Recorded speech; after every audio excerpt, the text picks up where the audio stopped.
掃除を開始します。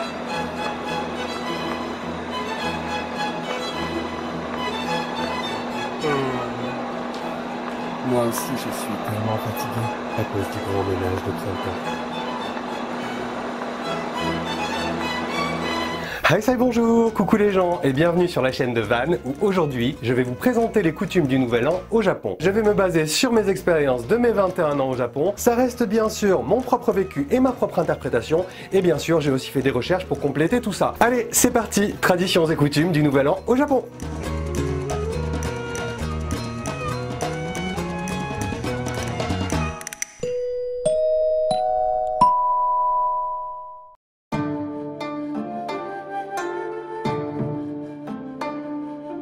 Alors tout d'abord on va parler de l'avant, avant le réveillon. Donc avant le réveillon au Japon, il y a bien sûr Noël, comme partout d'ailleurs, enfin presque. Au Japon on fête quand même Noël mais c'est ni un symbole religieux ni un symbole culturel, c'est vraiment pour faire du business.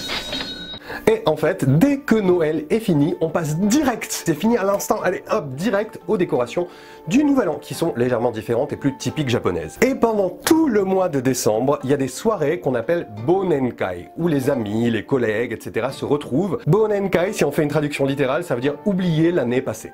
Oublions l'année passée. Et donc, dès que Noël est passé et qu'on s'approche du passage à la nouvelle année, il y a une tradition à laquelle on ne peut pas échapper, les vœux, les Nengajo.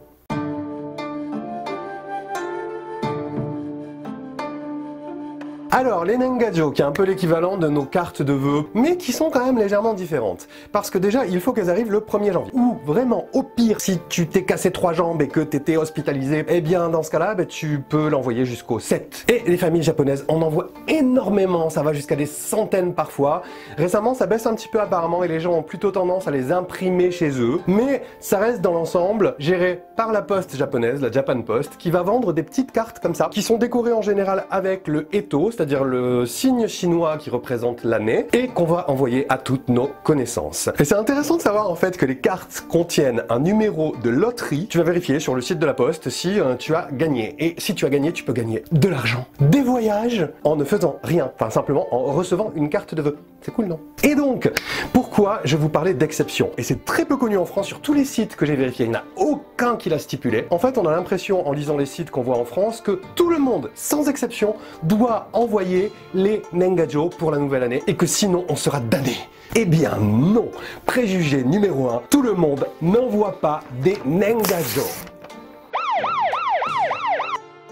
Alors pour vous parler de cette exception, je vais prendre un ton un petit peu plus sérieux parce que c'est quelque chose dont on ne peut pas trop rire. En fait, quand il y a eu un décès dans la famille, c'est très malvenu déjà que les personnes qui ont eu un membre de leur famille qui est décédé souhaitent la bonne année aux autres. Parce qu'en fait, ils sont pas dans une situation de bonheur et de chance, on va dire. Donc, ils ne veulent pas apporter la mauvaise chance aux autres à qui ils souhaiteraient la bonne année. Donc, d'une part, en fait, ces gens-là ne doivent pas souhaiter la bonne année aux autres, mais surtout, les autres ne doivent pas leur souhaiter la bonne année parce que l'année qui vient de passer où ils ont perdu un proche, en fait, n'est pas une année qu'on a envie de fêter, quoi.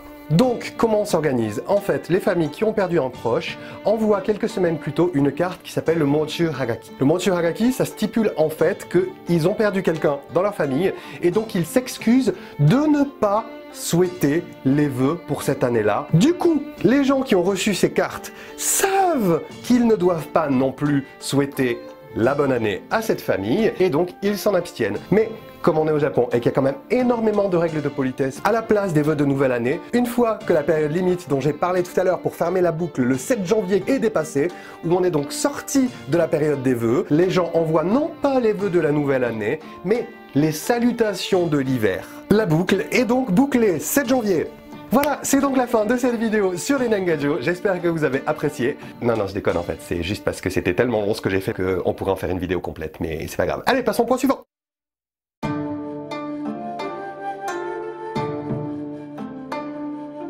Alors, le grand ménage de printemps, le Osoji. Pour moi, je considère que c'est un grand mythe. Oui, après l'exception, attaquons-nous maintenant à un autre préjugé, le préjugé du ménage de printemps.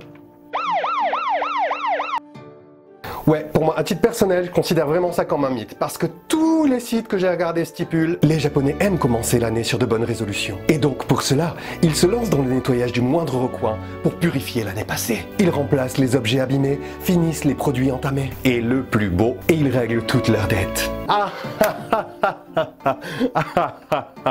Si c'était le cas, j'aimerais bien que le gros de producteur qui m'a jamais payé le film auquel j'ai participé il y a 4 ans et qui a disparu dans la nature soit venu sonner à ma porte habillé en Père Noël pour me payer le million de yens qu'il me doit. Je viens te payer ce que je te dois. Bonne année.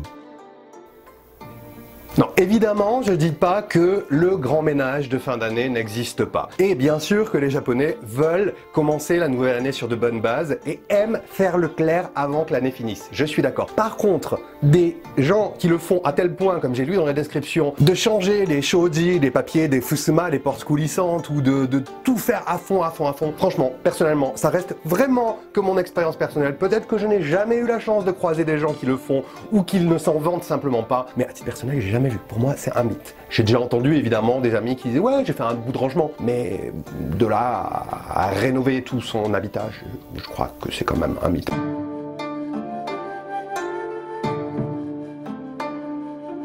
Alors, étape suivante, la nourriture lors du réveillon. Les plats sont vraiment succulents. Et en fait, on dit en début d'année qu'on ne doit rien faire. On doit se reposer et les mères de famille doivent se reposer aussi. Ce qui veut dire qu'en fait, avant le réveillon, elles préparent énormément de plats pour le soir du réveillon et les 3 jours qui suivent. Et ça s'appelle le Osechi Ryori. Et chaque plats qu'on retrouve dans ce osechi, c'est des plats qui symbolisent vraiment des bonnes choses pour la nouvelle année. Par exemple, des crevettes qui représentent la longévité, parce qu'avec leur espèce de moustache et leur dos courbé, elles ressemblent à une personne âgée. Les racines de lotus qui représentent la vision de l'avenir, qu'on peut voir au travers des trous. Les haricots noirs qui chassent les mauvais esprits. Des œufs de hareng pour la fécondité, et énormément d'autres choses, mais sans oublier les toshikoshi soba. Toshikoshi soba, c'est quoi? C'est des soba, donc des nouilles de sarrasin, des très longues nouilles de sarrasin, dans une soupe chaude, en fait, qui sont censées représenter toshikoshi, le passage de l'année, mais aussi le passage de l'âge. Donc aussi pour souhaiter une longue vie à tout le monde pour ce passage vers la nouvelle année. En fait, ces toshikoshi soba, on les déguste avant le passage à la nouvelle année en général. C'est pour s'assurer qu'on va à partir de là passer une bonne année. Mais outre les toshikoshi soba,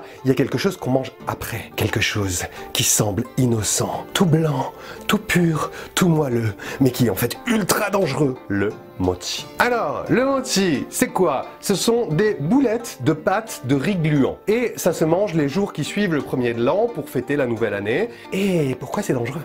Mais parce que chaque année, il y a plein de gens qui s'étouffent en les mangeant tellement c'est gluant, surtout les personnes âgées. Pour vous donner un exemple, en 2020, il y a eu plus de décès d'étouffement à cause de mochi que de victimes du coronavirus au Japon.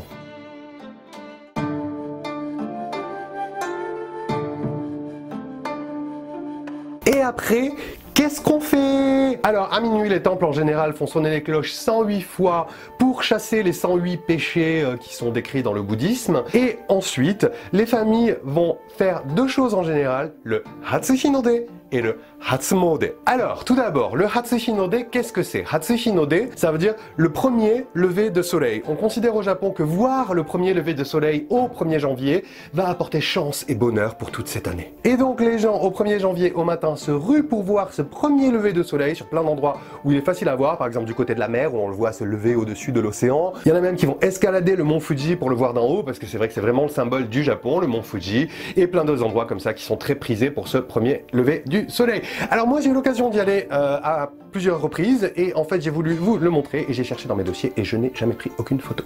Voilà.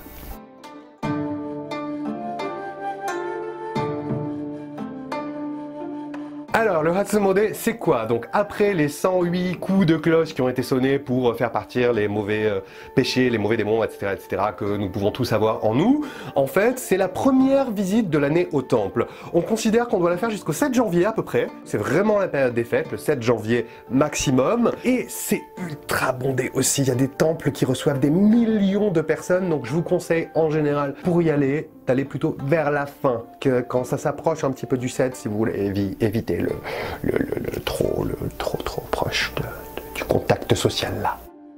pour l'année prochaine, parce que là on est déjà le 8 janvier de toute façon aujourd'hui.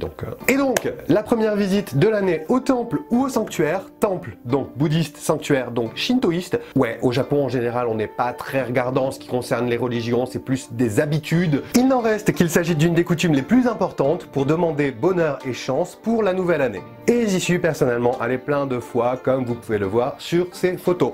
On y achète des talismans de protection, omamori, des flèches tueuses de démons, hamaya, et on y tire aussi des prédictions de bonne fortune, des petits papiers qui s'appellent les omikuji. Et si c'est pas bon, on les accroche sur des fils qui sont à proximité et ils seront brûlés pour chasser ces mauvaises ondes, cette mauvaise chance, ainsi que les flèches et talismans des années précédentes, qui sont brûlés aussi une fois que l'année est passée. Tout brûle.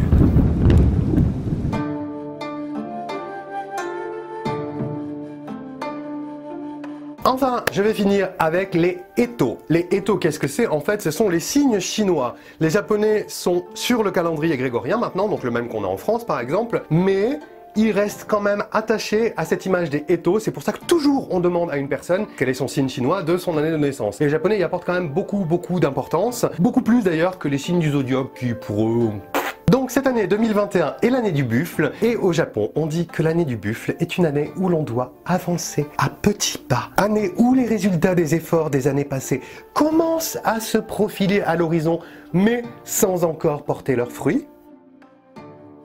Il s'agit donc d'une année de transition où il faut continuer de nourrir, de faire mûrir les efforts du passé vers un dénouement heureux. Pas pour cette année donc.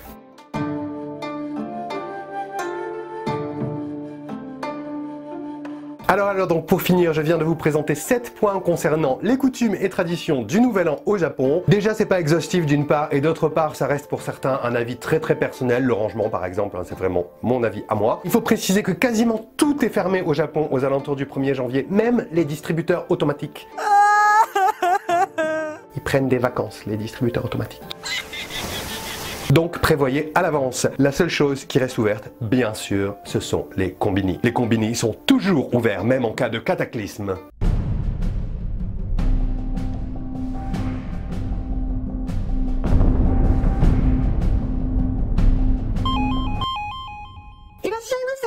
Sur ce, je vous laisse et j'espère que vous aurez apprécié cette vidéo sur les coutumes et traditions du Nouvel An au Japon. J'essaierai de faire des vidéos un petit peu culturelles comme celle-ci à l'avenir, quand il y a un thème ou quand la saison s'y prête. N'oubliez pas de vous abonner à la chaîne, de mettre plein de pouces pour dire que vous avez aimé, et surtout de partager cette vidéo et les autres vidéos parce que ça commence à en faire pas mal là que j'ai tourné. Je vous dis à la prochaine, ciao ciao!